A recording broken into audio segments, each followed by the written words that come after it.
Hi friends, ఈరోజు మా ఇంట్లో నేను చికెను ఎగ్ కర్రీ చేస్తున్నాను. వాటికి ఏమేమి కావాలో చూడండి. చికెన్లో ముందుగా ఉప్పు పసుపు కలుపుకొని కాసేపు పెట్టుకున్నాను. ఇదిగోండి ఫ్రెండ్స్, అల్లం వెల్లుల్లి జీడిపప్పు మొత్తం కలిసి మిక్సీ పట్టుకున్నాను. అలాగే ఇందులోకి ఉల్లిపాయలు పచ్చిమిరపకాయలు చెక్క లవంగ బిర్యానీ ఆకు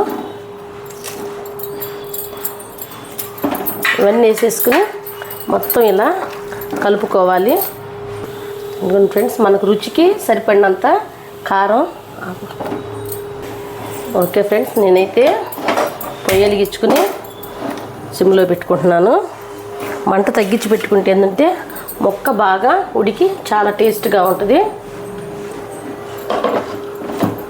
ఓకే ఫ్రెండ్స్, ఇందాక కలిగి పెట్టినప్పుడు నూనె వేసుకోలేదు కదా, అందుకని ఇప్పుడు ఎక్కువ నూనె ఏం కాదు, 2 గంటలు నూనె తీసుకున్నాను. టమాటా అయితే నేను మిక్సీ పట్టుకున్నాను.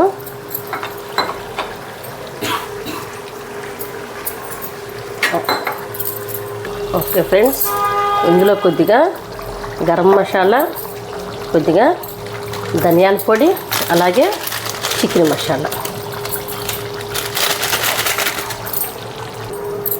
ఫ్రెండ్స్, ముందుగా గుడ్లు అయితే ఉడకబెట్టుకున్నాను. వాటిని ఇలా మధ్యలోకి డాట్స్ పెట్టుకోవాలి. ఓకే ఫ్రెండ్స్, ఎగ్స్ కూడా ఇందులోనే వేసేసుకుంటున్నాను. చాలా అంటే చాలా బాగుంటుంది. ఓకే ఫ్రెండ్స్, సంగట్లో చేసుకునే చికెను ఎగ్ కర్రీ రెడీ. నా వీడియో ప్రతి ఒక్కరు చూడండి ఫ్రెండ్స్. లైక్ చేయండి, షేర్ చేయండి, సబ్స్క్రైబ్ చేసుకోండి. Okay, bye friends.